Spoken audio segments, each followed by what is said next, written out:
Hey everybody, it's Jason Blaha here, and today I decided to record some training footage for you guys and go ahead and record an entire full body workout, including my warm-ups. My warm-ups are obviously minimal. For those of you who don't want to hear me talk about it ahead of time, cut to the last 4 minutes or so. I might even timestamp it down below for you guys. So let me put on my +5 head of weaponsmithing. Work on skilling up my crafting a bit, and let's talk about what's going on here, because I decided that just to show you guys really what I actually do day to day. I train full body up to 5 days a week. Some weeks it's only 3. You know what? It depends on what's going on in my life, my schedule, how my connective tissue feels, listening to my body. And I come in and I just work with predictable weights. Nothing is really that heavy. As you guys can see, there's no grinders. It's not like you guys can even predict my maxes based off any of this. If you think you can, that's funny. But you can't, because I come in and I do triples.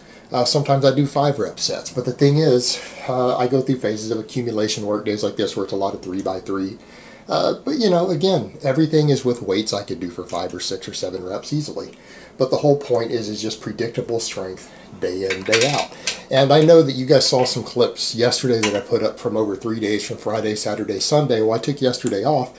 But since I did push press and conventional deadlift on Sunday, today was kind of a variation day, and I do variations in my big lifts. I probably don't do any given lift more than about twice a week. I very rarely do the same exercise more than twice a week, but I do hit variations of those big lifts. And so today I decided to do behind the neck push presses again. I have 3 different types of overhead presses that I do, and I went ahead and did trap bar deadlifts again because I decided to work those in just because it's so easy on my lower back. Compared to my conventional deadlift. It's just a nice variation to work in that works a little bit different of a motor pattern and slightly different muscles. So I've been doing that lately. So when you guys watch the footage, you're going to see, again, it's just no fluff, just coming in and just training. There's no gimmicks, just heavy lifting, just getting stronger, just working every muscle through the body. And I think you guys will realize when you look at this, it's behind the neck push press, trap bar deadlift, and pin leg rows. So every muscle in the body got work. I'll probably do some chin-ups later today just to make sure my biceps get hit a little better. But every muscle in the body gets work there. There's nothing that's been neglected.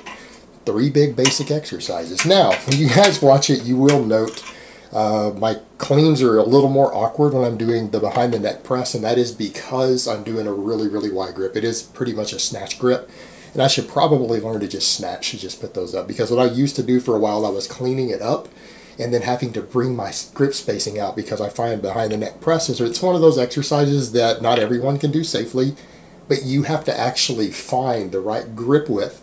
And I do recommend the suicide grip so that you don't get locked in, so that you can keep your elbows forward more at the bottom. So again, you don't have the same wrist that you have when you're flaring your elbows on a lot of exercises. But the behind the neck press, you've got to find your own grip width that lets you do the exercise safely and comfortably. And there's no rule on that. It really varies from person to person. I find it works better out wider for me. It's simply easier on my shoulders, and I don't feel any stress, any strain, and it feels very, very comfortable in my rotator cuffs and in my shoulder joints. So again, one of those exercises that you might have positions that you can't really safely do it, and that's okay. If you can't safely do an exercise, you can't do an exercise without a joint or a connective tissue hurting somewhere, you need to drop that exercise from your routine. And I do understand that some people consider the behind the neck press to be risky, and I will agree that if you, especially if you do it with thumbs over, something locked into position, and you don't find the right grip with it, absolutely is a dangerous exercise. It's an exercise that will snap you up. Again, it's one of those that takes some experimentation and feel, and I don't recommend you ever go ultra heavy on it. I'm not using that much weight on the exercise. It's not like I've got 300 pounds or something on the bar. And it is an exercise that you can't risk doing partials with. I think that's what really makes the behind the neck press dangerous, is when guys do heavy partials on it, which is really common. I think that's a big part of the issue there. And then they get a weight they can't handle, and it comes down and they hurt themselves. As again, the partial movements let them use way more weight than they really can get away with sometimes. But yeah, there's some issue there, and you guys will notice I lose my balance a little bit on the final set on the first rep when I get into position. And again, it's just getting used to getting the bar in position. But you know what? Having to get that bar up in position that way using a really wide grip, it's awkward. It's difficult, and I feel that just having to do awkward lifts here and there just makes you stronger all around. It finds little weak links. I don't have a problem with just awkward lifting. I remember Brooks Kubrick wrote a whole book about that called Dinosaur Training, and it was an interesting read. I think I read that thing about 15 or 20 years ago. Interesting read. Check it out sometime. After that, I did my 3 sets of 3 after the warm-up. I did some trap bar deadlifts. Nothing too heavy. I mean, I think I went up to, I think it's like 535 on there. That's what I felt like lifting today. I based it on how my warm-up feels on a work set like that, and just see how it feels. And if it feels, depending on how it feels and how fast it moves and what it feels like in my hands, when I'm gripping it, I just see how much weight I think I can handle safely for a comfortable heavy set. And that's what I do on any exercise like that day to day. I just base it upon that. Whatever I think I can comfortably do with no grinders. And without overexerting myself, because I have to do extra lifts behind it. And that's how I usually approach the deadlift or any variation of it these days. Just kind of by feel, unless I'm doing accumulation work and doing like 10 sets, and then I keep it light intentionally.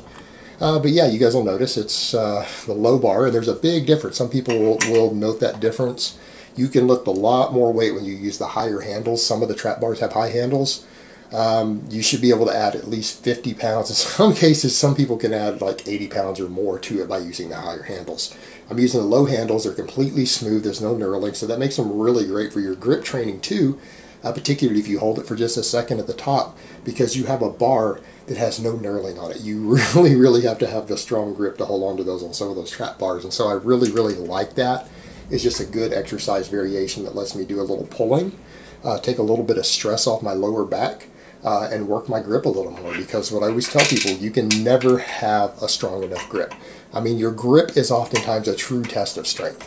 And if you don't have a strong grip, you really aren't as strong as you think you are.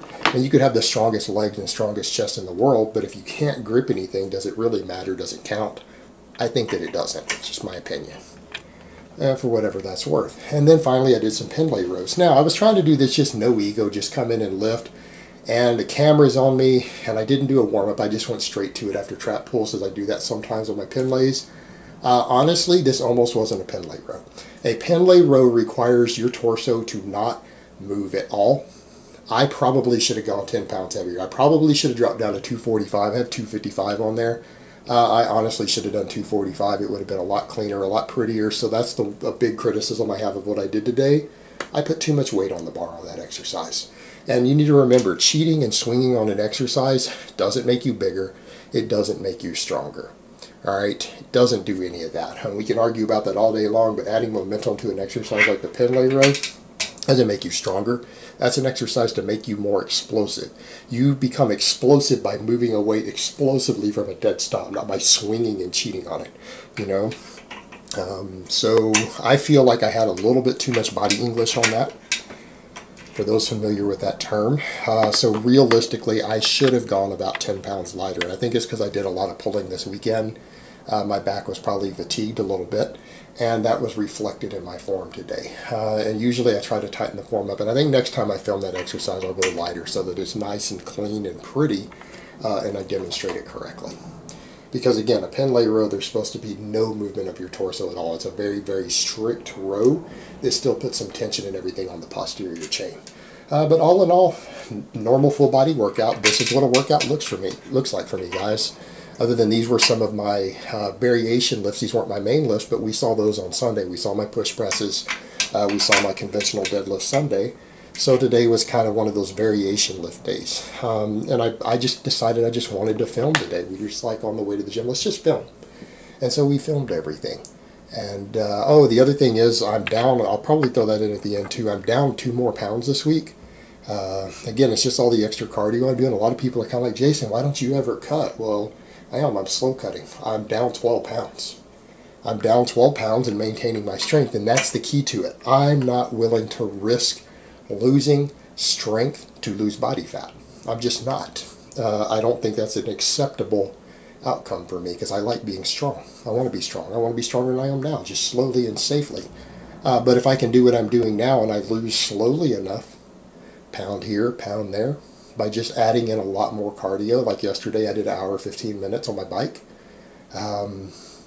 that's how I'm doing it. Just adding extra cardio in so that I burn through a few more calories every day, and the scale's coming out. I wouldn't expect him to be down 2 pounds today, because a few days ago I was 240 on that exact same scale last time I was through that place. So yeah, down to 238 today.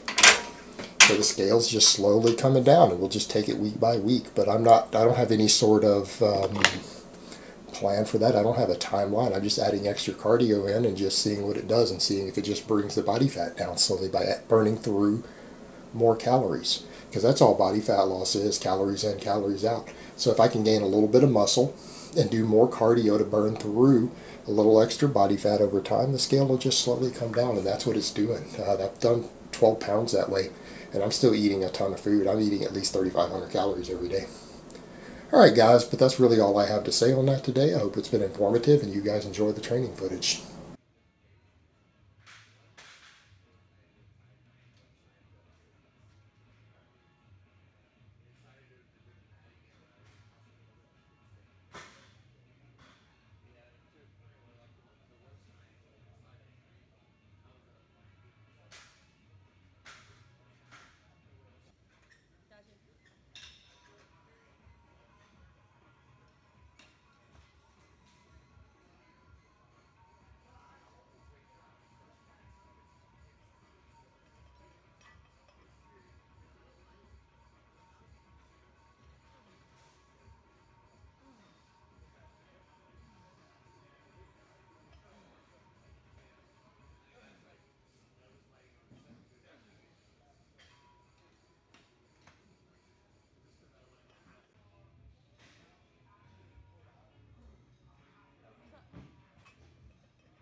Lightweight. Yeah. Got this.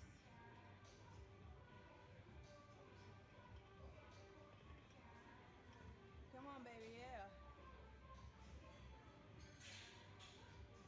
Woo. Ain't nothing but peanut. You're good. There you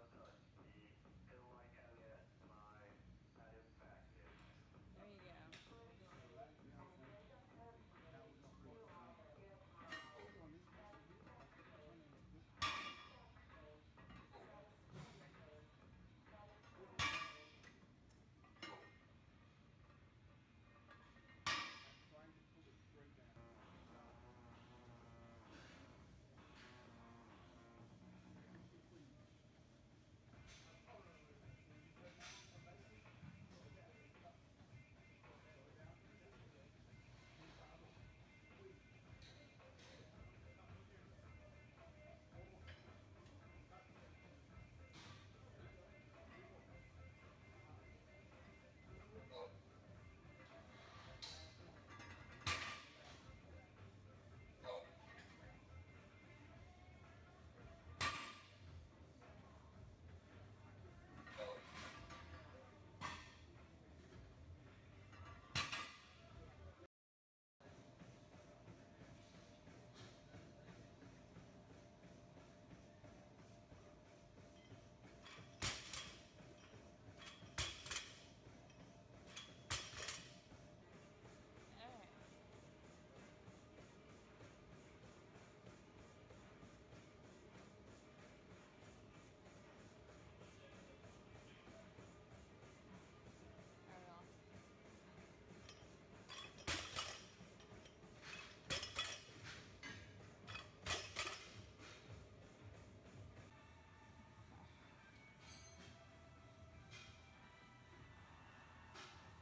Yes. There's going to be more stuff I've got to dig through to get my footage later.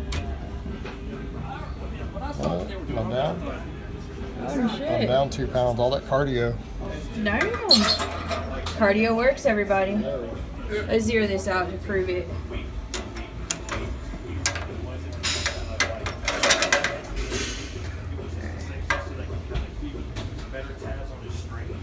Yeah. It says 0, 0. 0.